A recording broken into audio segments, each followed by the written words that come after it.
Eto, gusto ko ding ipakita to, oh. Yan, ito pa, namumulaklak pa lang, snake plant.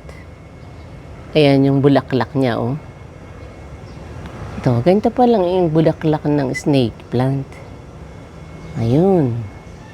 Ito, ayan, oh. Ganyan muna siya. Tapos, pag bubukadkad na. Yan, ganyan pala, yan. Yan ang bulaklak ng snake plant, oh. Tingnan niyo po. Ganyan. Ito aking mga snake plant. Ito, ibang variety to. Ibang variety yan. Snake plant din. Pero ibang variety. Ito kamukha ng mga namumulaklak. Ayan po. Yan, mga snake plant ko.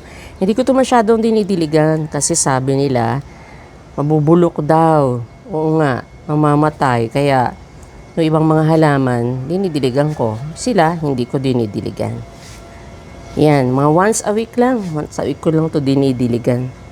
Yan po ang aking snake plants.